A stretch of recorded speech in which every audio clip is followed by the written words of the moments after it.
Okay, now we're going to do the Yo Mama session. The #1 key to incredible sex. And I just want to set this up a little bit for you guys so you can kind of understand where I'm coming from. In addition to some of the things that I do, being a minister and a relationship speaker and a musician and whatever, I'm also a pilot.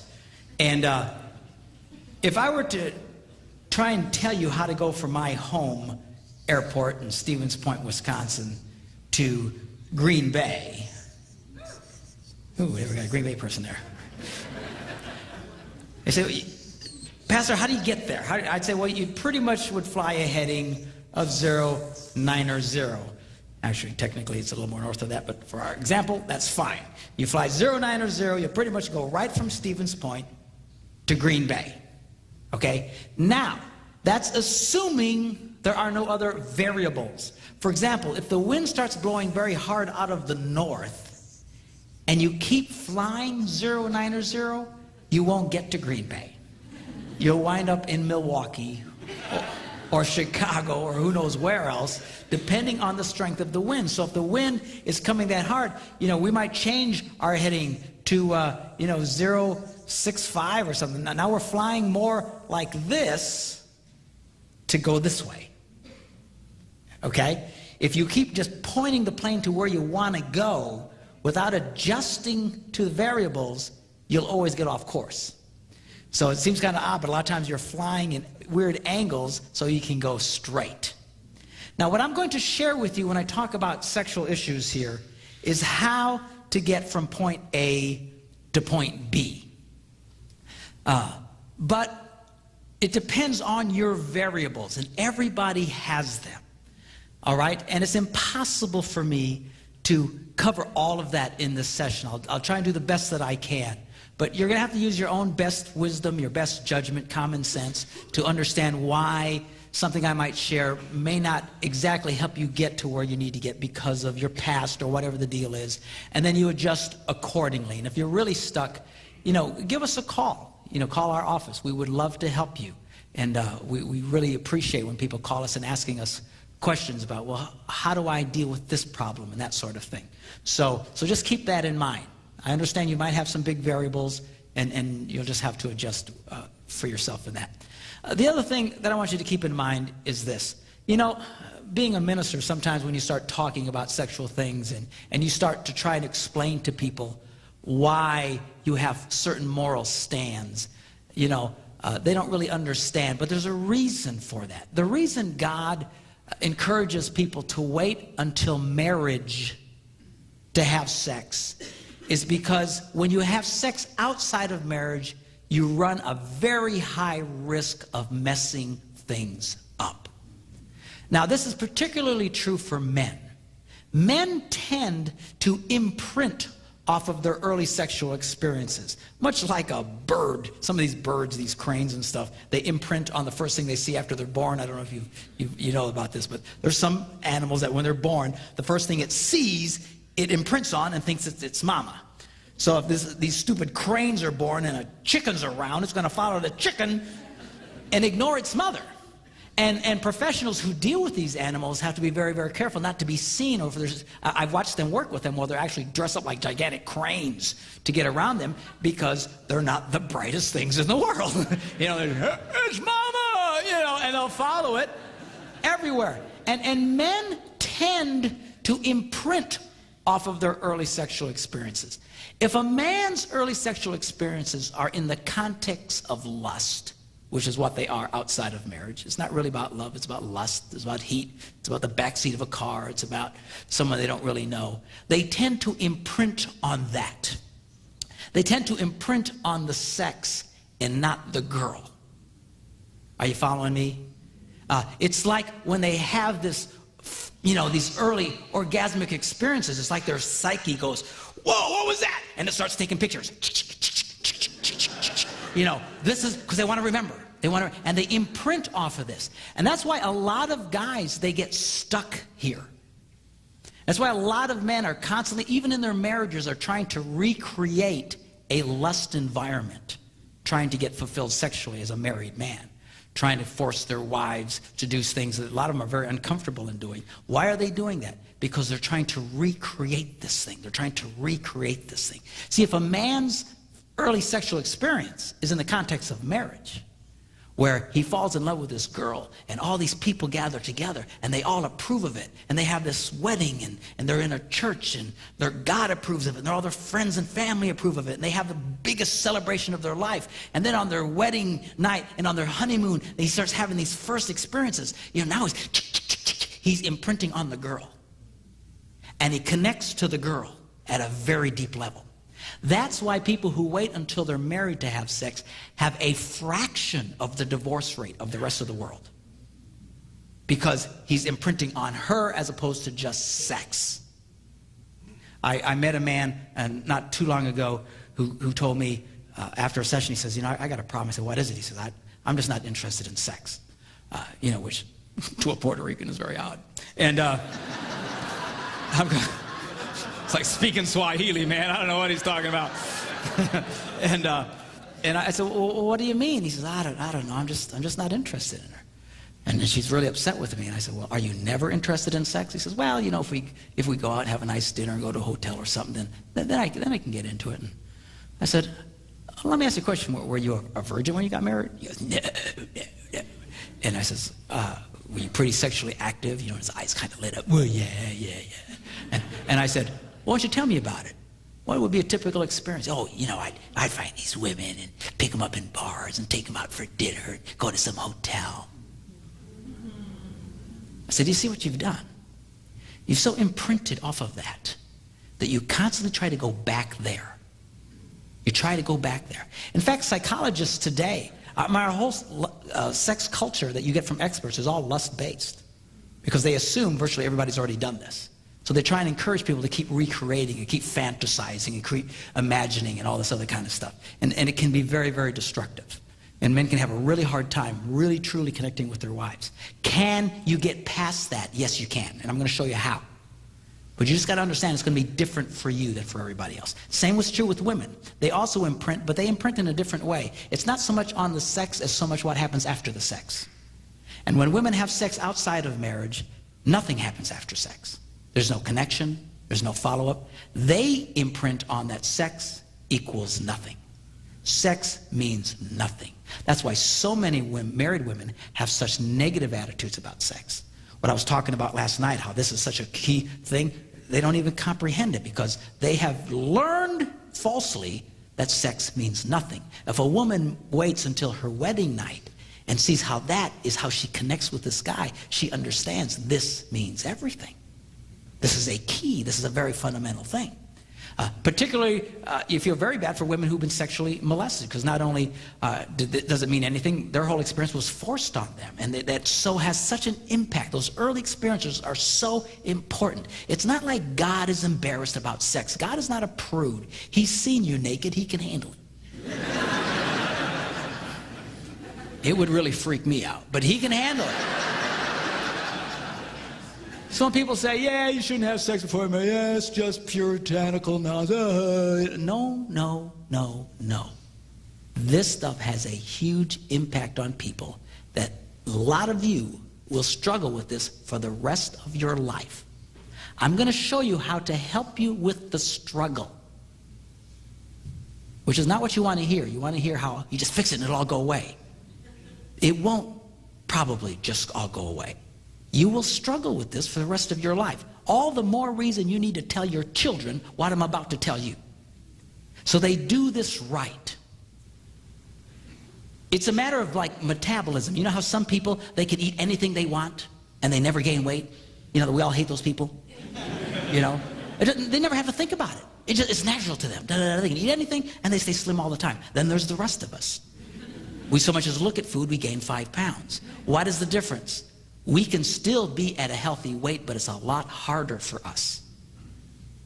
It's a lot more work for us, a lot more energy for us to get into a healthy place. What I'm talking to you about has to do with sexual metabolism. If you do this right in the beginning, those people have an automatic, natural, healthy metabolism. And they carry it with them throughout their whole lives. That's why these people usually stay married forever. These guys who get married you know, 18 years old, you know, like Debbie and I did, and die at 103, you know, with just what, they have this healthy sexual metabolism because they didn't get all messed up. And everybody else struggles. That's not to say you cannot have a good sex life. You can. You can have a wonderful sex life. It's just for a lot of you, it's going to be more deliberate, and you're going to have to work at it a little bit harder than others. Are you following what I'm saying? I'm not trying to discourage you, but I'm not going to whitewash this to you. That's why you want to encourage your kids, wait. For the love of God, wait. And particularly for women, not only psychologically, they have now determined through research that women physically do not respond the same after they've had multiple sexual partners. Women typically, when they have sex, they release a chemical called oxytocin into their bloodstream. It gives them this buzz, and it helps them to connect emotionally. It's the same chemical that's released in a woman when she breastfeeds a little baby. And it helps her to connect. They call it the bonding chemical. They have measured that women who have multiple sexual partners, they start releasing less and less oxytocin. Just a physical thing. I mean, this is really dramatic for women. Physically, they can't even get the same buzz. You know, it's not worth it. You can make it work. You can have a healthy sex life. I'm going to show you how to do it.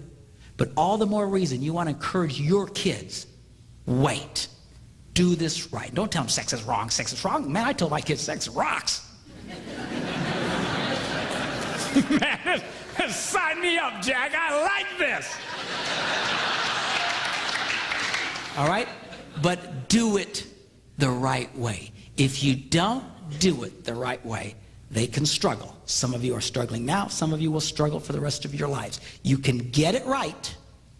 Just your metabolism is going to be different. It'll take more energy, and that's okay. Are you hearing me?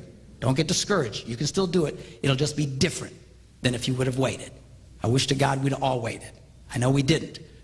And it depends on the amount of damage. I mean, just because you had one or two, it doesn't like you're seriously damaged. But some people who've really been into this stuff before they got married, you struggle. I know you really struggle with this stuff. And hopefully what I share with you in this session will really help you. Okay, y'all okay? You ready?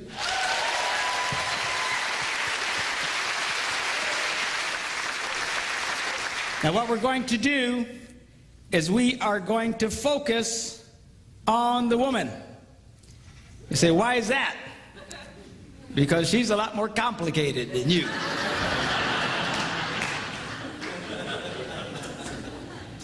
Thank you, dear.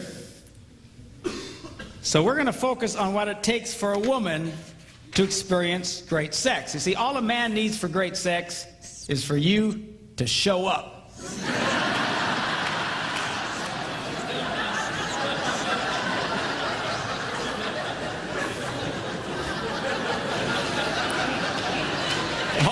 All we need is oxygen. Where is she? All right? All right, so guys are easy. Women are a little bit more complicated, and we're going to approach this. And again, keep in mind, I'm going to be dealing with this issue from a stereotypical standpoint that a man is more interested in sex than his wife. If you're the opposite, you just have to interpolate, and a lot of the same rules apply. All right? So anyway, so number 5. What does a girl need? Well, first, we're going to start with 5 and go up to the number 1 key to incredible sex. She needs romance. Looking at the Song of Solomon, he writes, "How delightful is your love, my bride. How much more pleasing is your love than wine, and the fragrance of your perfume than any spice." Here's a man who knew how to talk to a woman. He was romantic. Romantic. One of the things that really has me ticked off today with the whole porn thing, and there's lots of them that have me ticked off, but the fundamental one is that it has changed men today. It used to be that men were lovers of women, but this whole porn thing has turned so many men into self-centered pigs. It's not about making love to the woman. It's about being gratified. Why don't you do this to me? Why don't you do that? Hey, man, what do you do? Well, how do you get your head out of the toilet? All right? You want to have a great sex life? You've got to learn how to be a lover to the girl. You know, a lot of guys get mad because women aren't as turned on as they are automatically, or don't have as much desire as they have. Guys will say, well, my wife's not interested in sex. Sure she is. All women are interested in sex. All women have sexual desire, but it's different from you. Your job is to be a lover to her and awaken the sexual desire that is in her. All right? And a lot of guys, they don't want to do that. They just want to be lazy. I know, I are one.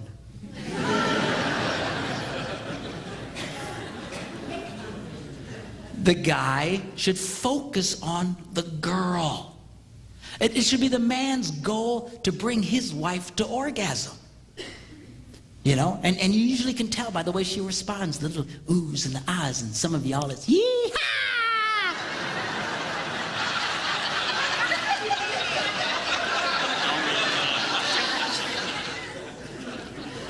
Of course, a lot of women say, well, I'm so embarrassed. I couldn't do that. You know, and I say, girls, if your husband has to constantly ask you if you've been to the promised land, you ain't communicating. So, well, I don't know what to do. You know, come up with a signal. You know, whisper bingo in his ear.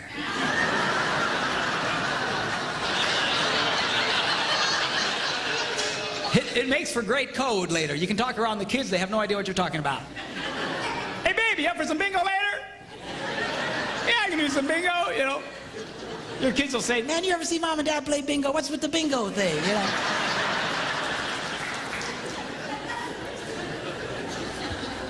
Of course, if you're a Catholic, I'm really freaking you out because y'all play bingo every Thursday night at your church. But that's a different bingo, all right? Lovers of women, you should be focusing on the girl. You need to romance the girl, and romancing the girl isn't in the middle of the night going, hey, you awake?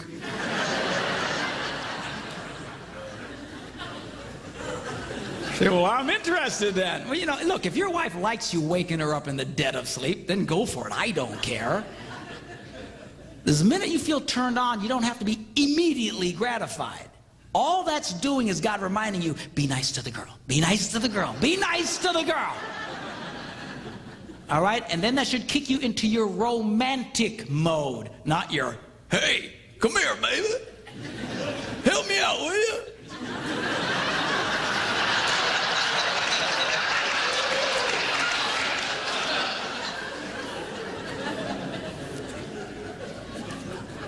It is your job to be a lover to the girl. And I'll tell you what, this whole desire thing really has a lot of couples stressed out.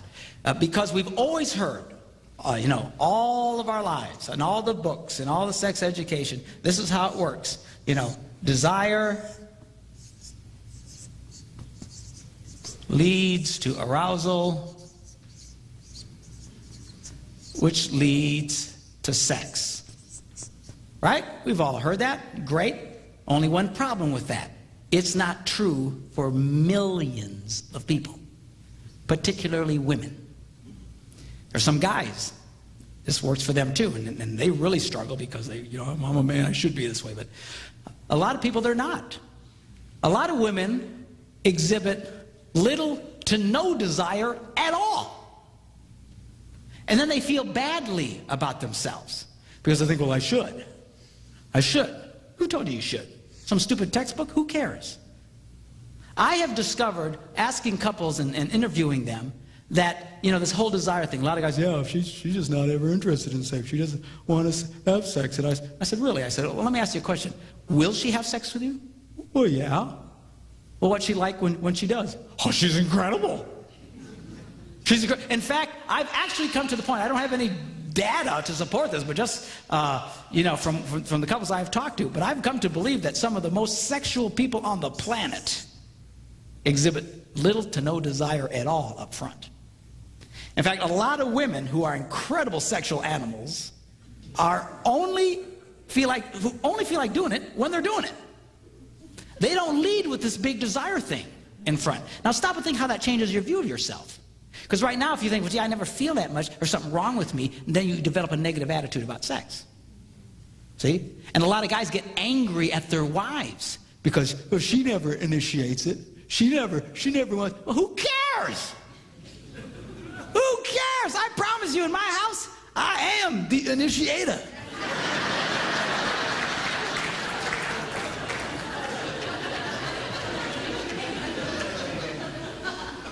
I am the initiator.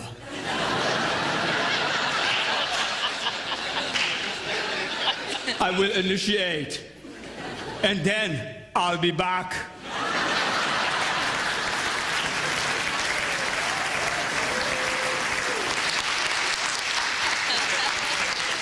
Who cares?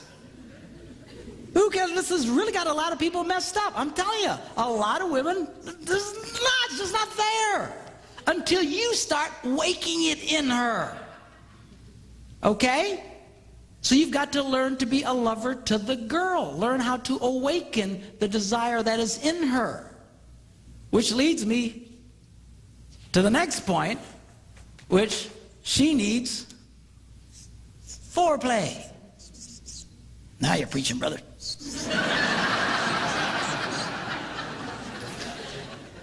And let me say this to you.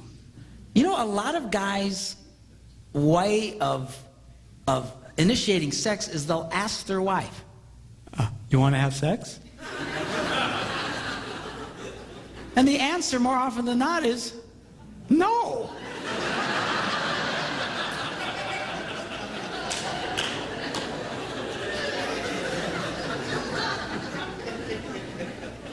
Why would you ask a question that's most likely to be responded with a no? I never ask my wife if she wants to have sex. Never. I just go for it. Because I am the initiator. You may not feel like it now, but you will when I'm finished.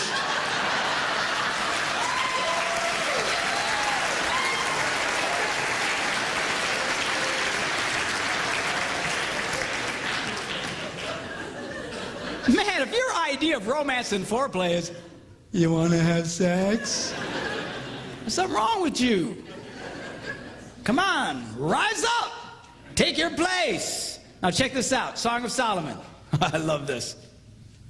He writes, your stature is like that of the palm tree, and your breasts are like clusters of fruit. I said to myself, I will climb the palm tree.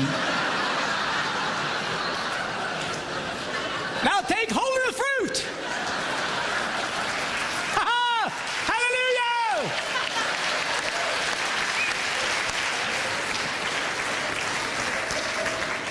Now the problem here is most guys don't want to take the time to climb the palm tree. They just want to hop in a cherry picker and swing in and grab the coconuts. Hey, baby, come on. You want to have sex? You awake? Come on. Stop that.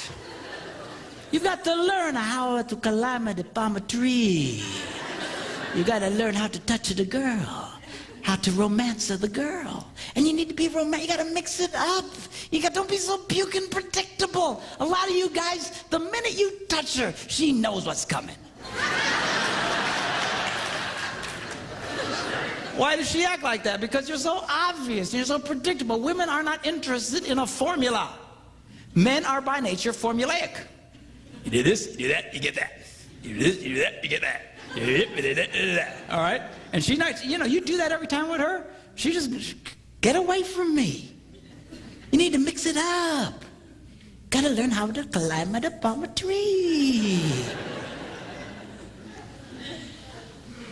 You really want great foreplay? Turn it into a 24-hour deal. I call it slow roasting your woman.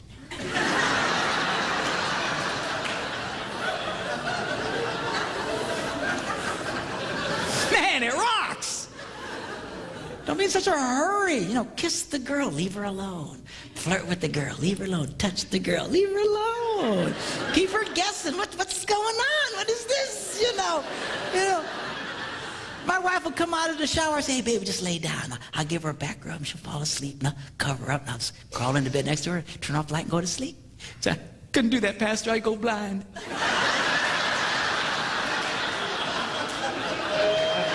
You won't go blind.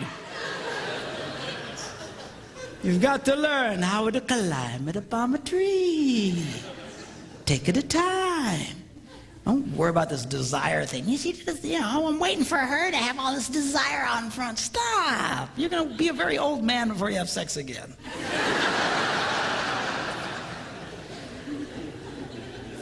All right? Number 3, she needs time. Check this out.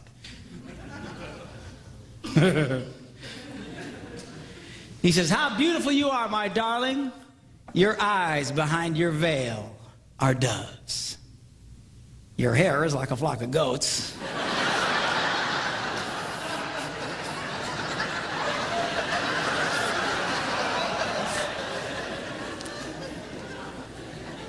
Not my choice of words, but apparently 4,000 years ago, this was hot talk.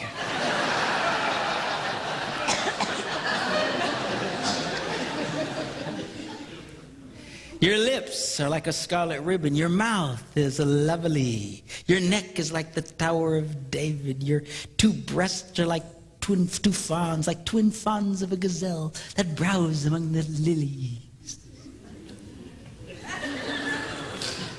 And check this out. He says, until the dawn breaks and the shadows flee. In other words, all night long. This dude had to be in his 20s, man, I'm telling you.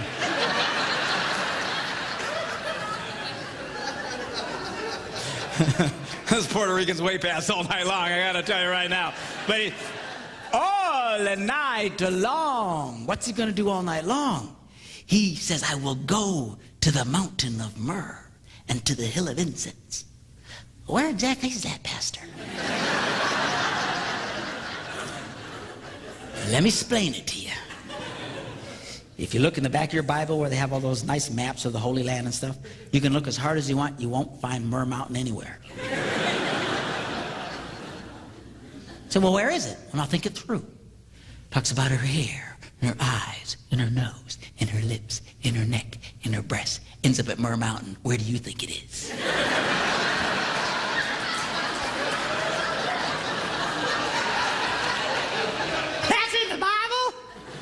Yes, it is. And the wild thing is he's there all night long. Which brings me to a very delicate subject. And for the love of God, don't raise your hands or point out anyone. But this is a problem for a lot of guys. I was watching this TV show once. My wife was in the hospital, and I was in the hospital with her, and we're just kind of killing time watching TV and flipping through the channels and all these daytime shows and different chick shows, talk shows. And we hit this one, and the lady says, today we're going to be discussing why women have a difficult time achieving orgasm. I said, okay, I'm in.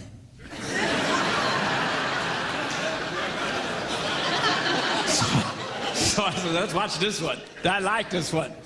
So they have these women, and they have these psychologists and these doctors, and they're all, what's wrong with us? What's wrong with us, women? What's wrong with us? We stink, we stink, we stink. And then they would go to the commercials, and they would do these teasers where they would ask a question and then give potential answers, and then you had to wait until after the commercial to get the answer, right? It's a teaser, make you stick around. Well, about halfway through the show, they asked this one question. What is the average length of a man's sexual experience? A, 2 minutes, B, 10 minutes, C, 20 minutes. And it went to commercial. I looked at Debbie and I said, you know what the answer is? She goes, no, what? I said, 2 minutes. She goes, oh, it is not. I said, you watch. Came back and ding, hey, 2 minutes. And then they went on. What's wrong with us? How can we have a hard time achieving orgasm? Hello, did you see the screen? Now do the math.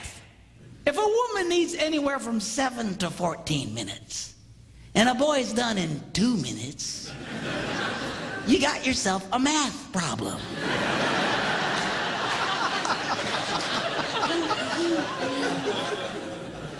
And the worst part of it is,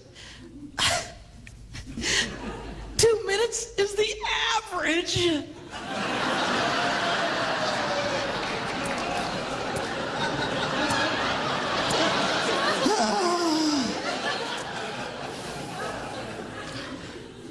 Now, guys, you can do better than the 2-minute drill.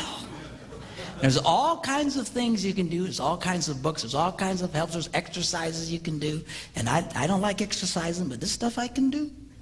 You know, that where you can get past this 2-minute drill problem. Now, ladies, you have to understand the #1 element to enable a man to beat the 2-minute drill is regular, consistent sex. Yeah, that's what I'm talking about.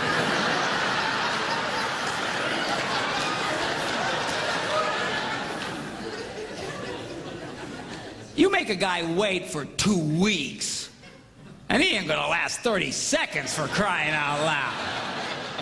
All right, you need to help this boy become a lover to you. You gotta help him get his stamina up, all right? But you gotta be focused on the girl. Now, if all you are is focused on yourself, a lot of guys, that's 2 minutes is more than enough time. It's all about them. Oh, get my release, okay, thanks. And then they wonder why she doesn't want to have sex later. Well, it's a drag for her.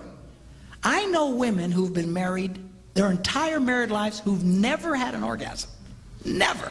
But who'd been married before and knew what an orgasm was. They knew what I was talking about. Come into my office, I don't know. I said, well, let me ask you a question. Does he ever ring your bell? No. So have you ever had your bell rung? Yeah. So she knew what I was talking about. Been married before. So let me ask you a question. When he makes love to you, she goes, yeah. I said, 2 minutes or less. She goes, how'd you know? I mean, come on, guys. We can do better than the 2-minute drill. All right? #2, she needs privacy.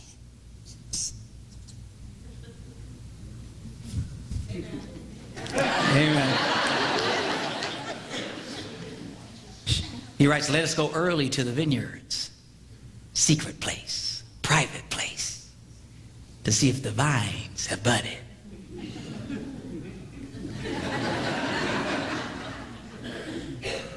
If their blossoms have opened. If the pomegranates are in bloom.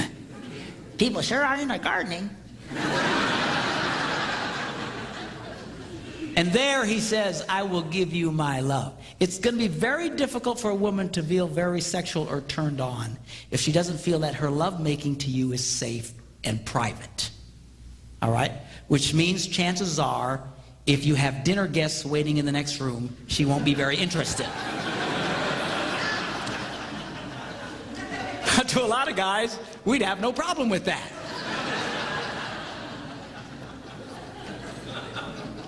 Make yourselves at home. There's Doritos in the cupboard. We'll be with you in a little bit.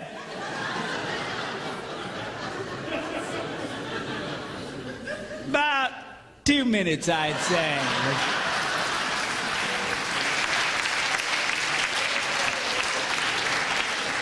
She's not going to be interested in that, you nitwit. That's why for a lot of women, just having children makes it difficult for them to feel very sexual. I call children the anti-sex. Because they're always around, it's always around, and it's hard for them to feel very sexual. You got to work with her on that. And ladies, you know, there's locks on your doors, use them, you know. You can't just neglect the sexual needs of your husband until they're 18. Don't worry, honey, they'll be gone eventually.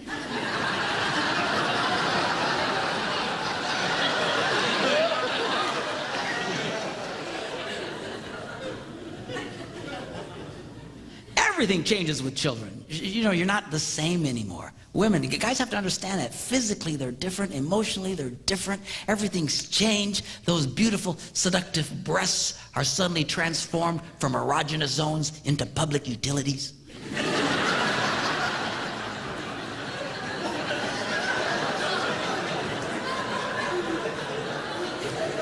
And guys, she's being touched all day long.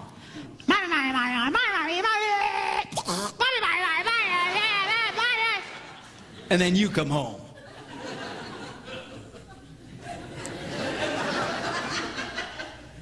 Hey, baby.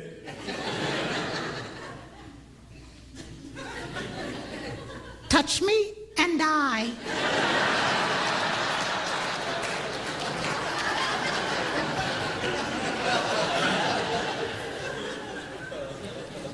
You know, you hang a couple of monkeys from your testicles all day long. See how you feel at the end of the day. I'm good. I'm good, thanks.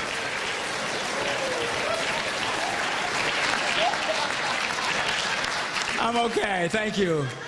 Thanks for asking. I'm good. I'm good.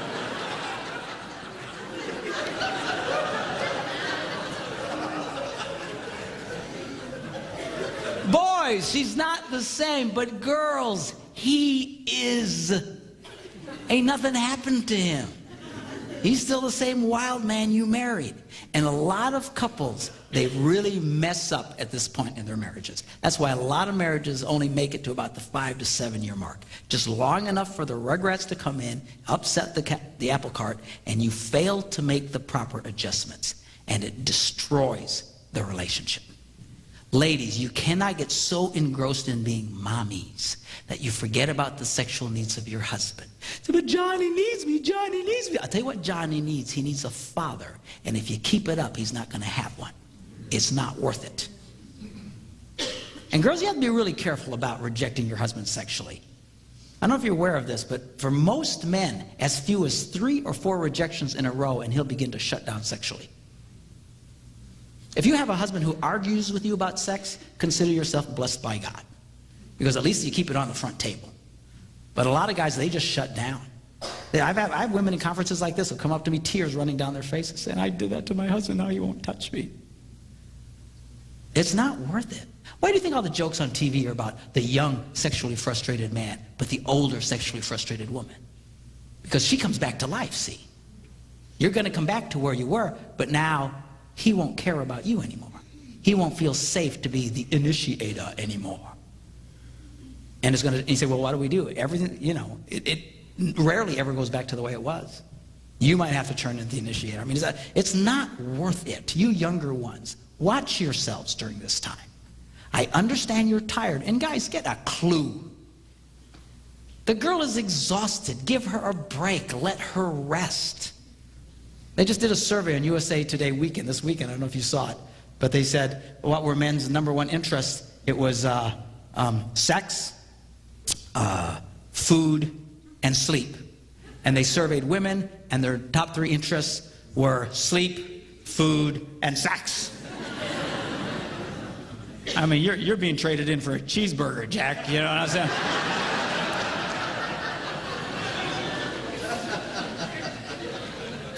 Help the girl. Let her rest. Give her a break. You want her to be a lover to you? Let her take a nap. You take the little rugrats for a while. Let them peel your brain apart.